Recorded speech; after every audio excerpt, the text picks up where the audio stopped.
Good evening, dear viewers, and welcome to a new episode of the Daily Debate. I'm your host for tonight's edition. I'm Mohamed, and we have three topics that we'll be discussing here tonight. President Assisi's directives to preserve the Egyptian radio and television heritage. We'll also be tackling the latest concerning the Gaza situation and events regarding the just Palestinian cause, and also the Lebanon and Hezbollah situation is on hand here tonight. And we begin here at home, where local affairs are shaping the national conversation, from key policy decisions to initiatives that touch the daily lives of citizens. These updates set the stage for understanding Egypt's role and responsibilities in a rapidly shifting regional landscape. President Assisi directed Thursday to protect and preserve the heritage of the Egyptian radio and television by converting all radio and television tapes owned by the National Media Authority to digital media and investing in this content within the digital world. The President's directives came during his meeting with the Minister of Communications and Information Technology, Amr Talat, the chairman of the National Media Authority, Ahmed Al-Mislimani, and advisor to the President of the Republic for Media, Major General Mohsen Abdelnabi. Ambassador Mohamed Al-Shinawi, the official spokesperson for the presidency, added that the President also directed the development of the global website for the Holy Quran radio station to preserve the heritage of reciters and supplicants and protect the numerous programs broadcast by the Holy Quran radio station since its founding in the year 1964.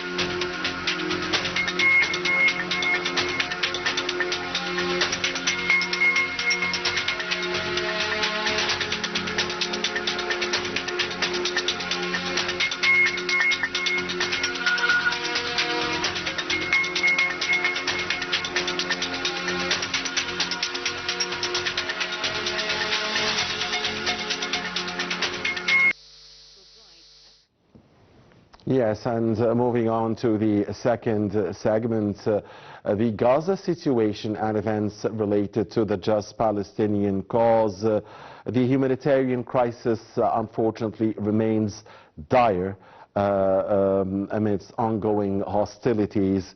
In that context, the Arab Republic of Egypt affirms its commitment to establishing peace in the Middle East and condemns the rhetoric circulating in some Israeli media outlets regarding the so-called Greater Israel.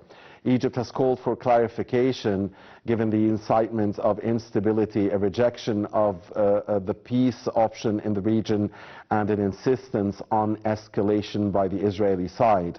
This rhetoric contradicts the aspirations of peace-loving regional and international parties seeking to achieve security and stability for all peoples of the region. Egypt continued its diplomatic and relief efforts, from urgent mediation to humanitarian aid convoys aimed at easing the suffering and steering the situation towards a lasting ceasefire in Gaza. Egypt on Thursday also strongly condemned Israel's plans to build some 3,400 new housing units in the occupied West Bank, calling it clear breach of international law and a serious threat to regional stability. The condemnation followed an announcement by Israel's finance minister approving the expansion near occupied East Jerusalem, Al-Quds.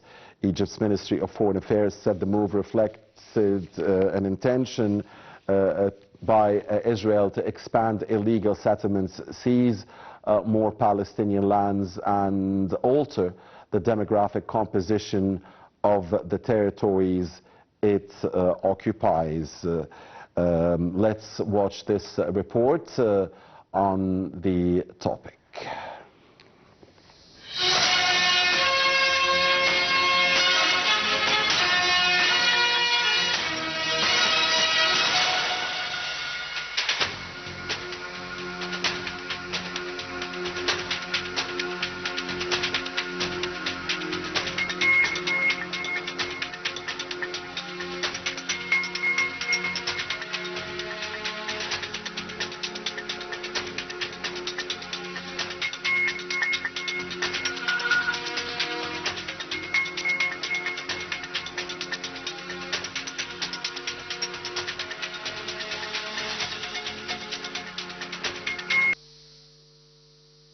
Lebanon's government has decided to task the army with setting a plan to disarm Hezbollah, a thorny issue decades after the last time the country had made factions give up their weapons.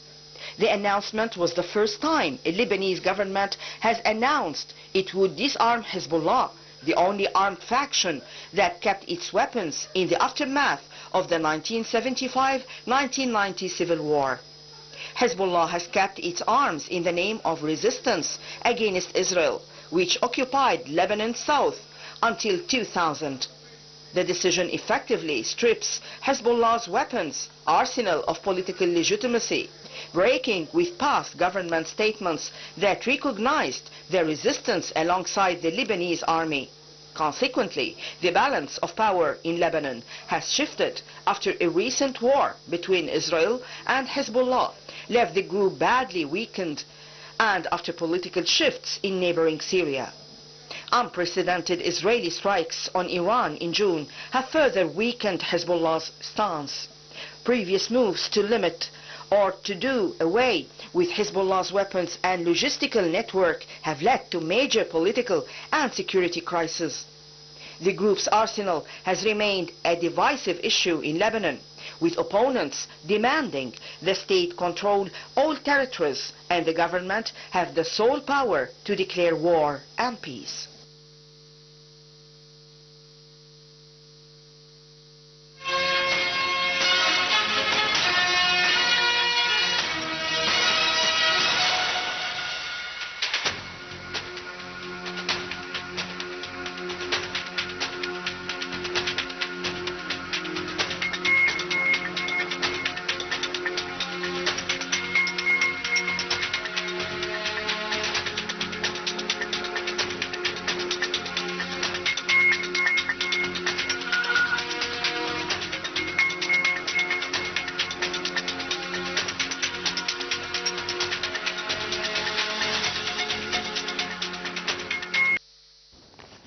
All right, welcome back, dear viewers. That was a report about Lebanon, and as Lebanon is tasking the army with setting a plan to restrict arms to the state. This, of course, is happening as Hezbollah is dismissing Lebanon's move to restrict arms. The Lebanon situation will be later here in the program. We'll discuss more of it later in the program. But for now, we'll stick to the Gaza situation and events related to the just Palestinian cause. And with us now here in the studio is Dr. Mohamed Salah, international relations expert and political analyst. Good evening to you, Dr. Salah. Thank you for joining us. Good evening, Mr. Mohamed, and good evening for all of our viewers. Thank you very much, sir, for being with us here. So we're discussing Gaza before we move on to Lebanon. And we have a lot of developments regarding Gaza. First of all, what do you think will happen in the upcoming days, weeks, and months? Now, Israel has this plan to reoccupy Gaza. There is talk that the 60-day ceasefire could be revived, or a full-scale deal could be reached. I mean, where are we? What do you think will happen? Well, I'd like to say that we are in a very sensitive situation, in a very sensitive situation, in a very sensitive period of time in the Middle East in general, not only in Gaza Strip. It is very sensitive for Iran, it's very sensitive for Lebanon, very sensitive for Gaza, and also for Egypt, as it's mentioned, or it is integrated or incited in this problem or in this issue. which don't have end. We are looking for, all the world now is looking for an end for what's happening in Gaza.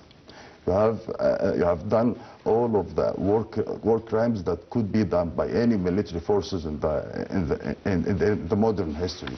As mentioned by Mr. Guterres of the UN Secretary General, he has said that what's happening in Gaza is the most massive human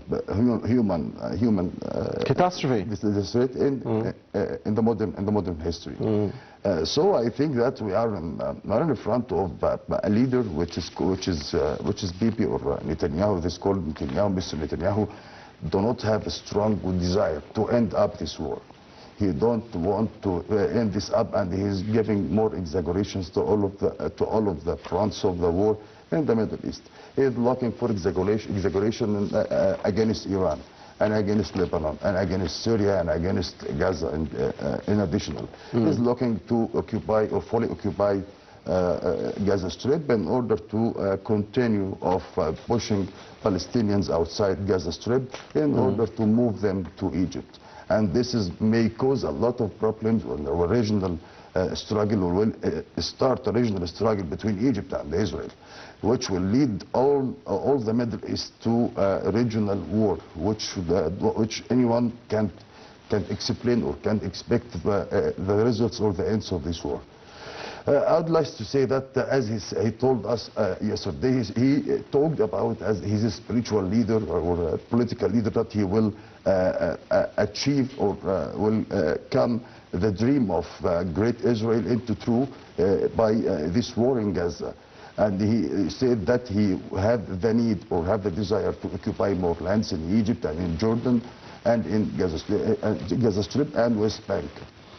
So we are in the front of a person who is having the desire or the continuous desire to exaggerate.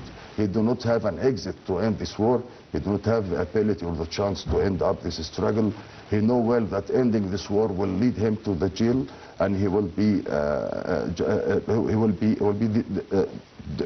described or will be treated as a war criminal around the world. But at the same time, have to know or have to notice that he has a lot of press, a lot of pressure outside. We have pressure from the United Nations. We have pressure from European Union. We have a pressure from Russia, from China, from all of the power, all the universal power are pushing him to end up this war. And I think this is not enough. We have to move in a physical way to end up this what's going on in Gaza.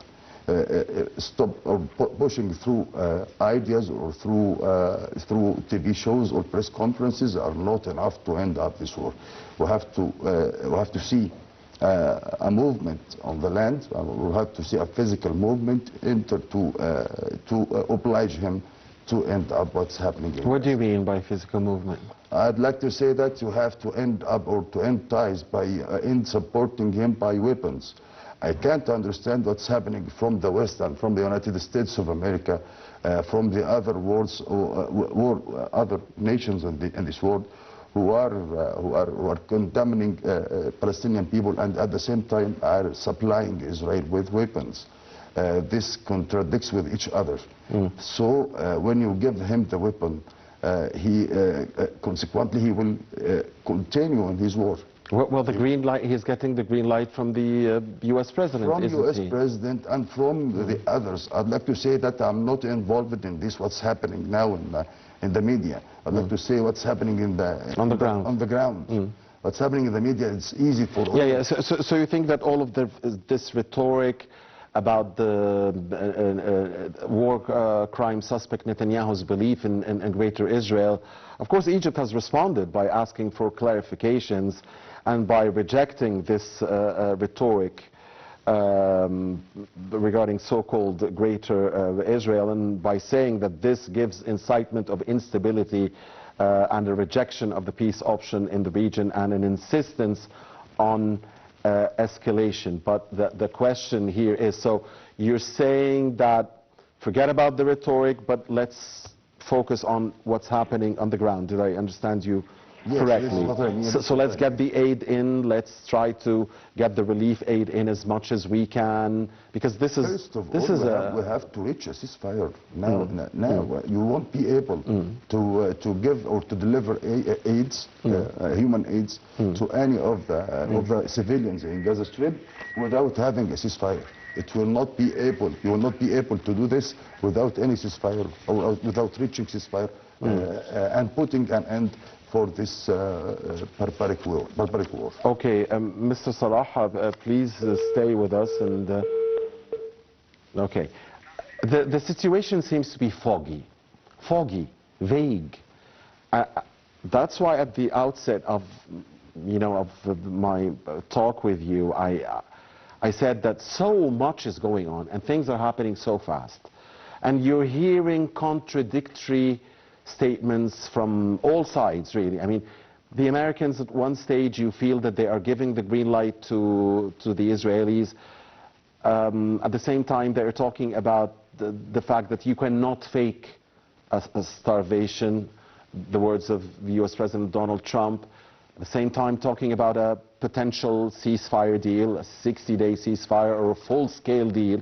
Even Netanyahu himself talked about potentially reaching an end to the war, a full-scale deal.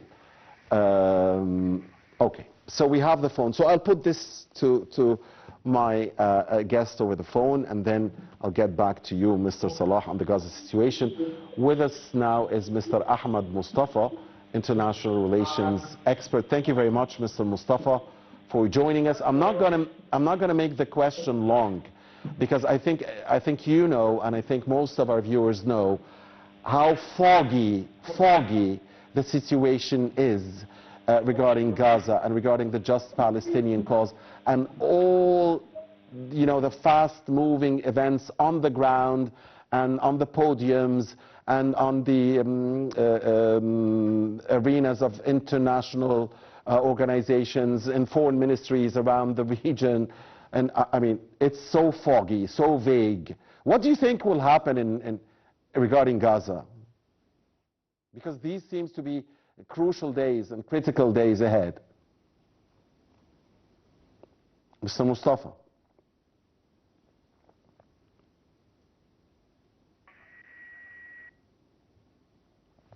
Mr. Ahmed Mustafa, do we have our guest with us?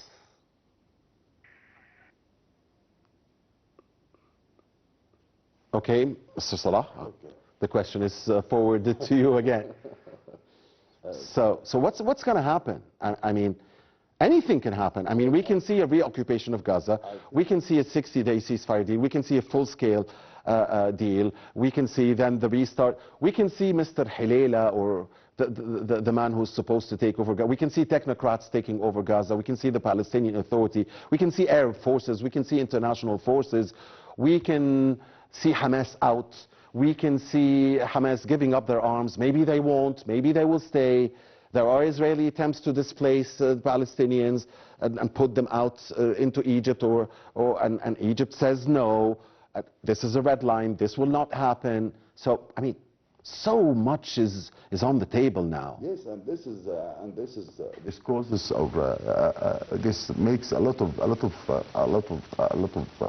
vague, or a lot of give us the idea or the vision now is not clear, not only for Gaza but for all the Middle East in general. As I told you at the early beginning of our talk today, what is expected to happen now, or what is the question we have also all of us to ask, is what are the aims, what are the goals of the United States, and what are the goals of Benjamin Netanyahu, or what are the goals of the Israeli government? Okay, we know the goals of Netanyahu. Everyone now knows it. He said it bluntly. Now, he believes in genocide, he believes in starving Palestinians, he believes in displacing Palestinians from their lands, he believes in liquidating the Palestinian cause, he believes in so-called Greater Israel. So now we are waiting for the opinion of the goals or the targets of the United States, because I think the main factor on this war is the support that's happening from the American administration for the Israeli government. This is the most important part of this war. If America has a strong desire to end up what's happening, they will do. If they have a strong desire to end up this war, they will do. But at the same time, we don't know what is the targets, what are the goals of the American president here in the Middle East. We have listened to him a lot. He's talking about many projects and many ideas and many about turning Gaza Strip into compounds and into Riviera, and all of these actions should be clarified by him. What are your targets? Because without giving a clear target, without giving them what you want, what you need to happen in Gaza and in other regions in the Middle East, you won't have the ability to predict what will happen in the coming few days. Do you want to stop the war, or do you want to go on another round with Iran, another round of war with Iran? A lot of ideas, a lot of news are rising now from the Hebrew media that are targeting or predicting that we'll have a new round or round two of the war between Israel and Iran.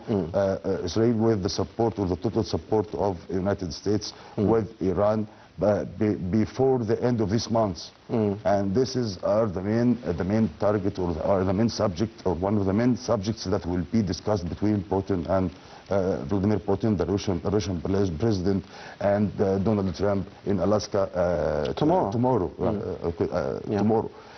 So we have to notice that all the issues in the Middle East now, or happening in the Middle East now, are related to each others by many relations. They are placed, or they are placing under one project, under one idea. I'm sorry. So we have to understand well, we have to know well what the project, what are the ideas that are supported by the Americans in the Middle East. Once we know the project and the ideas, I can give you a good or a static or a strong prediction about what will happen tomorrow. So you're basically saying that the ball is not in Israel's court, it's not in Hamas's court, it's not in the resistance movement's court, it's not in the Arab world's court, it's not in the European Union's court, it's not in the United Nations court. The ball is in Washington. The ball is in the hands of Mr. Trump. This is what you're saying. This is the fact. This is the only fact we are going with, or we are dealing with. Along 2 years before, we have reached we have launched a lot of negotiations between Egypt, Qatar, United States, and Hamas and Israel. And we have to ask ourselves why we don't have a strong ceasefire between all of these actions, or all of these sides. What is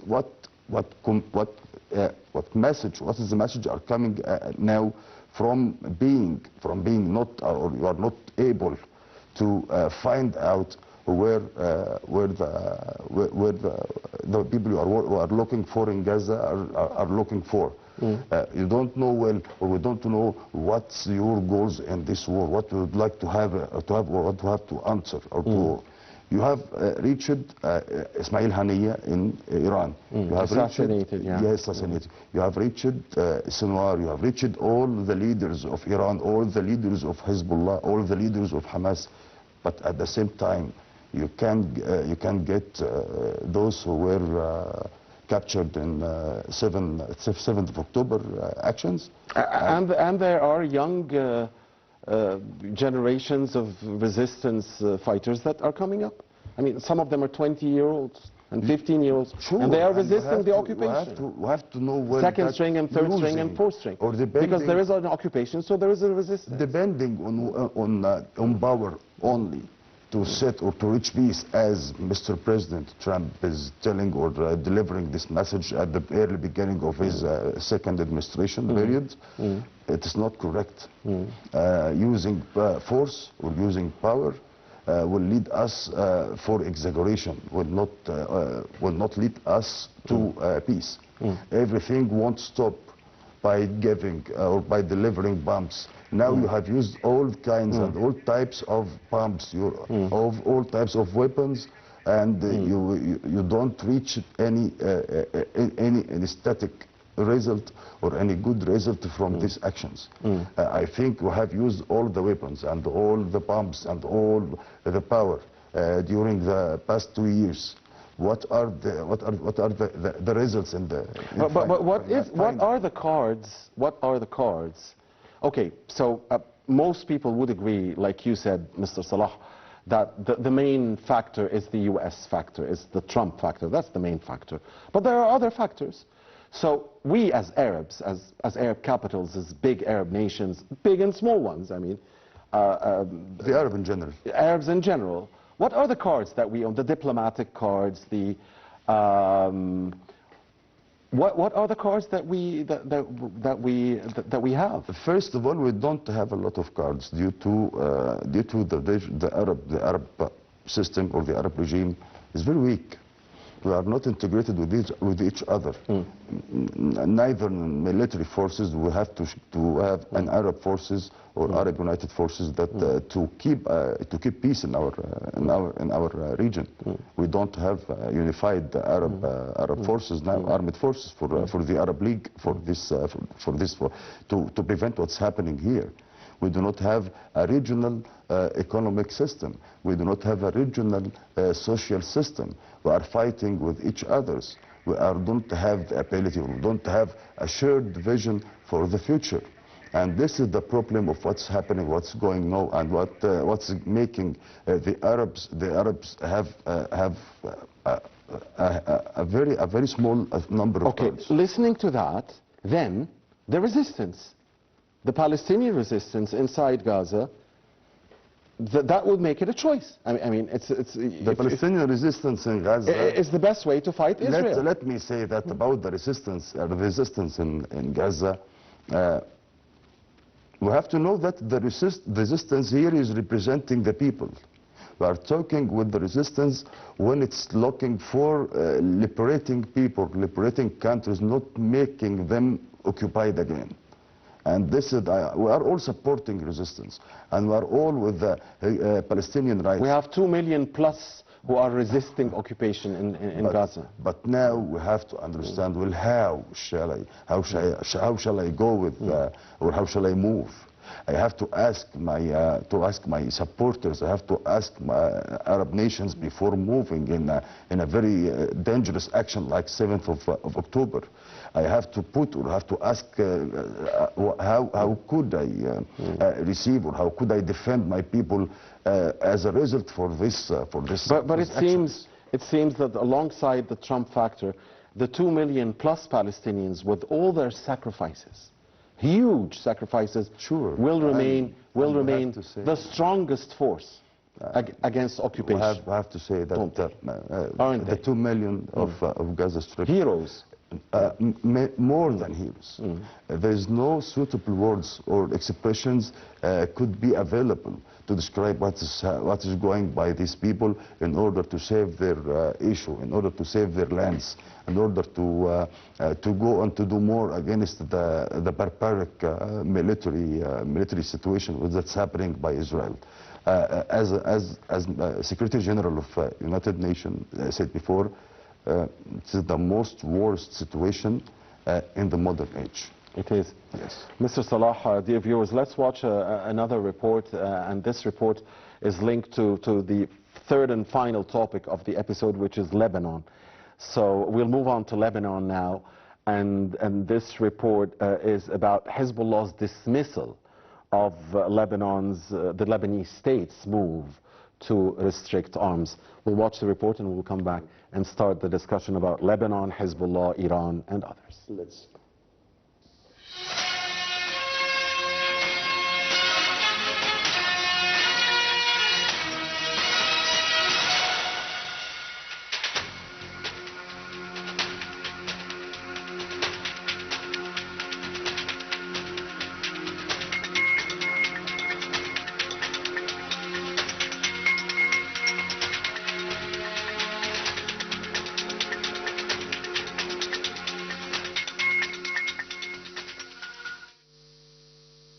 While Lebanon's cabinet approving the US-backed objectives is a significant political step, It's crucial to understand that this doesn't translate to immediate disarmament or full sovereignty for Lebanon. The approval signals a commitment to the roadmap, but the implementation of these plans, particularly concerning Hezbollah's arsenal, will be complex and time-consuming. In May 2008, when the Lebanese government decided to shut down the group's wired communications network, clashes erupted with Hezbollah using its weapons against political opponents in Beirut and beyond. The violence killed at least 65 people. Hezbollah has rejected the government's decision, calling it a grave sin and saying it will treat it as if it did not exist. Hezbollah could escalate politically by having the 4 ministers affiliated with it and its allies resign. It could also disrupt the work of parliament or incite chaos by mobilizing its armed supporters to the streets. Any domestic unrest blamed on Hezbollah would likely have major repercussions for the group's image among Lebanese. Analysts say Hezbollah could relaunch attacks against Israel, but this option could easily prove devastating with the country still reeling from last year's war. The war with Israel saw much of Hezbollah's senior leadership killed and a large part of its military arsenal destroyed, as did swaths of Beirut, Lebanon South and other areas. Receiving weapons shipments from Iran via Syria has become more difficult as Lebanese and Syrian authorities have tightened border controls and funding has come under stricter oversight. Lebanon is under intense Arab and Western pressure to disarm non-state actors, a key demand to secure international support as it emerges from years of political and economic crisis. Meanwhile, Israel has already signaled it would not hesitate to launch destructive military operations if Lebanon fails to disarm Hezbollah, as stipulated in the ceasefire agreement that ended the latest war.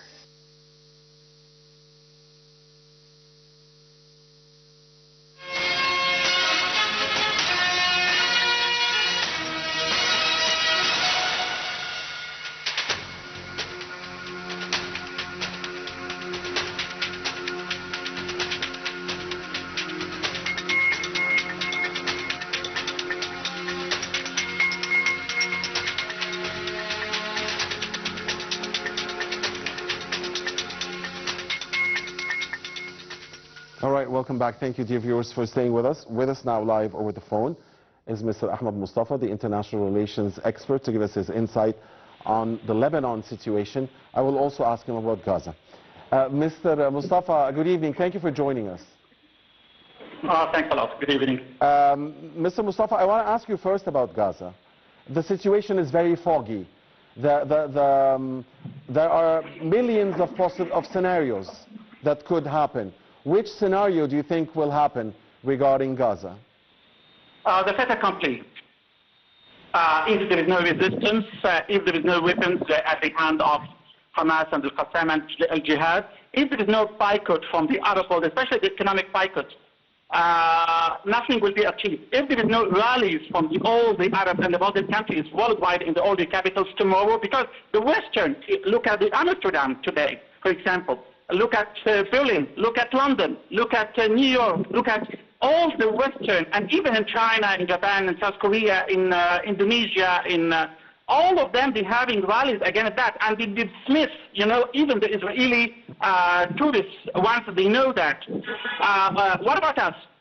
What about us? We were just afraid at the mosques during the sermon of Al-Jum'ah prayer just to criticize this dirty Zionist entity. It is a big fake, frankly speaking. The Arab League is dead, unfortunately, and they have nothing. They already want the resistance to hand its weapons. And after that, what will be the consequence for this? Yeah. The consequence is they will take the Palestinian land, and if Hezbollah already handing his weapons, they will take Lebanon, and they will take Iraq, and so on, and the Arab League will say, no, we just condemn all of that. What the hell are you doing? Okay, so this is exactly a very, very bad and hypocrite situation from our side, okay, unfortunately, except Egypt. So, Mr. Mustafa, let me get you correctly or read what you said. If I understood you, you're saying that the resistance and the arms of the resistance, whether in Gaza or in Lebanon, is a big asset in the face of the Israeli occupation. This is what you're saying. Exactly. I think my message was clear, my dear friend. Yes, yes, absolutely. Now, Mr. Mustafa, let's move on. So what's going to happen in Gaza then? Is there going to be more Israeli genocide, more resistance? They will not find the hostage? It will be in case we don't put an end and boycott all the relations with this dirty entity. Okay. Immediately. Okay. Immediately, without any hesitation. But we're saying that, and we found a country from the Gulf sending weapons to Israel. Okay, so What the hell is that? do you think a deal is possible, a ceasefire deal? We have to push. We have to boycott all the economic relations with them. Okay. We have to boycott all the diplomatic relations with them. I think the situation is very bad. The Western countries, they are moving better than us, who are not Muslims, who are not Arabs. What the hell is it? Mr. Mustafa, let's move on to Lebanon. How do you see the situation in Lebanon? How did you see the visit of Mr. Larijani to Beirut? How do you see Hezbollah's standoff against the Lebanese state with the Israeli pressure, the American pressure? How do you see the situation unfolding there? Yeah, I think the visit, it was the best retaliation or retaliatory towards American and Israeli and French and the other countries that trying to impose some dirty scenarios and some false scenarios on our resistance, whether in Iraq, because Mr. Larijani started his visit to the region from Iraq, and that coinciding with, the commemoration of Afghanistan, Saddam Hussein, as well as in Lebanon. And all the voices who were against, such a visit are muted once he met the president of Lebanon, as well as the prime minister, as well as the head of the parliament. And also he went to the cemetery of the murder of the nation, Mr. Hassan Nasrallah. This makes a big retaliation, and that already we have some regional countries, especially Iran, because now the relationship between Egypt and Iran is very good, and having a good coordination between each other. It's the biggest retaliation towards the scenario of handing, the weapons of the resistance. Because without, as I told you in the first question, the weapons of the resistance, there is no resistance, and it's going to be the full submission to the Zionist, of the Zionism worldwide. But the good news that I have to tell you, and I wrote an article 4 days before and have a Twitter repercussion, and I made like AI video on it. It's called "The Decline of the Zionism is Very Soon." Because should you know that now in the United States, 52% of the biggest block of the voters from the younger generation lower than 35 years. That means if these, members, whether in the Congress or the nominees of the presidency, if they served, the Zionism via this era or via this period, the next time after 4 years, coinciding with the presidential elections or the Congress elections, will never be existed. As well as the existence of a new party, America Party.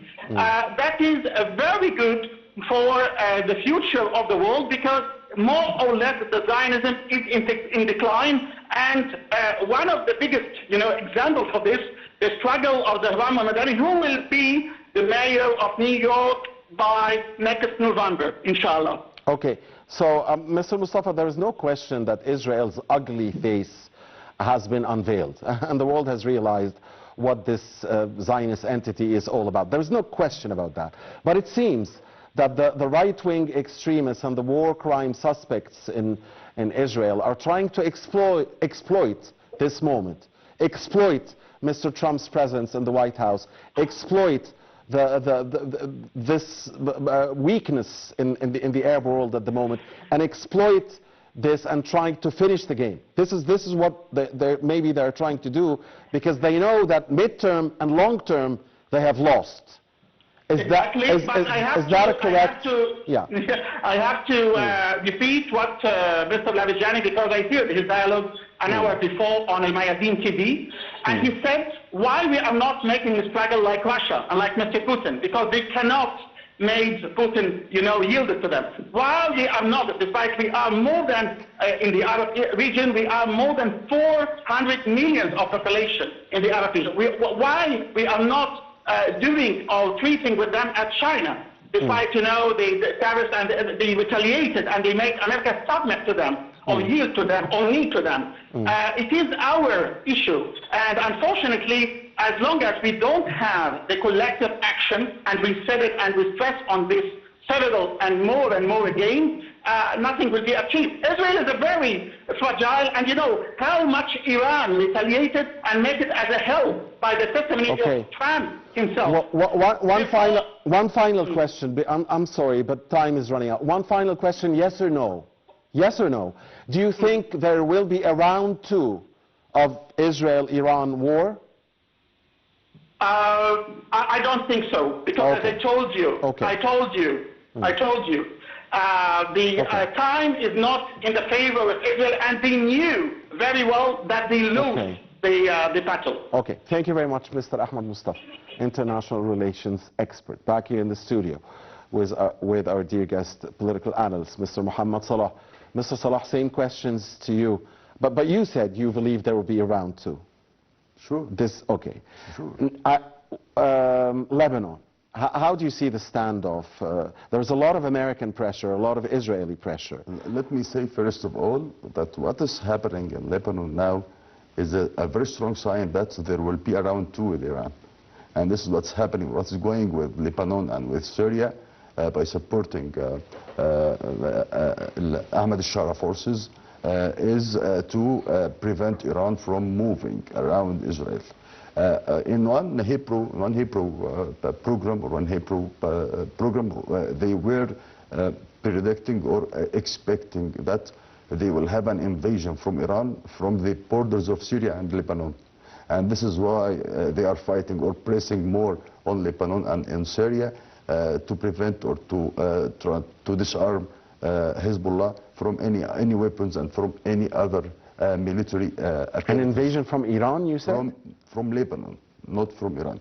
That Lebanon will move Hezbollah to have a war or life war in the ground with the Israeli forces in North Israel. Okay. So they are pushing. These are the reports. This is one of the more signs, more strong signs of that makes you believe that there will be a round 2. Sure, they are doing this for preventing Iran for its arm. If not this year, next year. If not next year, the year after. If not the year after, they said by the end. They said by the end of this month. Okay. And I think they are calculating it on basis of that the Lebanese or the Lebanese government and Hezbollah will not agreed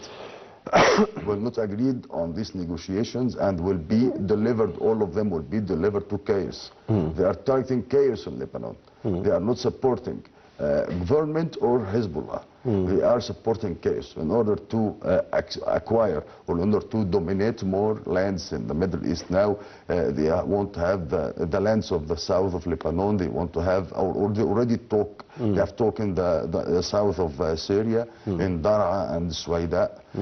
So they are looking for more lands in this sensitive period of time in order to achieve what Netanyahu said the day yesterday, I think, or the day before yesterday, about Grand Israel. And this is what are happening now in the region. So when we are talking about what's happening or going to Lebanon, we have to ask ourselves, what are the reasons for conducting Hezbollah in the 19th of the past century? You will find that the reason of this is the continuous Israeli occupation, continuous Israeli invasion to the south of Lebanon. People of south of Lebanon are farmers, are not politically generated. They are not orientally, or they are not loyal to any ideological basis. All of these actions or all of these targets is to go to your farm and to make your farm and to get back to home in a peaceful way. And they have been prevented from this from the occupation of Israel in the 19th of the past century. And this is the problem, not Hezbollah. So if you want to ask what are the problem is Israel.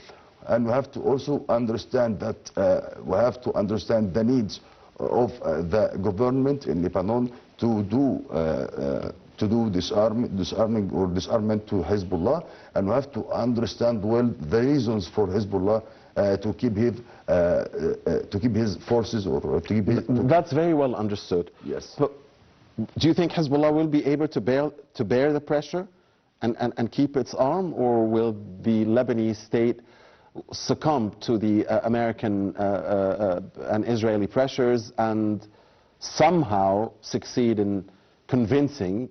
Let me say that both sides, the government and Hezbollah are refusing chaos. They do not want to go with Lebanon into chaos. But at the same time, we have to know that the problem is the time. Time factor here is very sensitive. You are tied to a certain timeline by the end of this year. You have to end up all of these actions, and you have to know all of us is knowing well that Hezbollah has a lot of military weapons and have a lot of military abilities. How could it be delivered to Lebanese military, Lebanese army in 4 months? How could I believe this?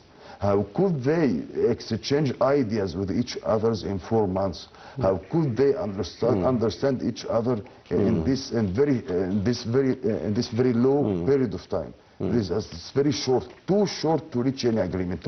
Maybe even 2 years will be short. Maybe even more than that will be short.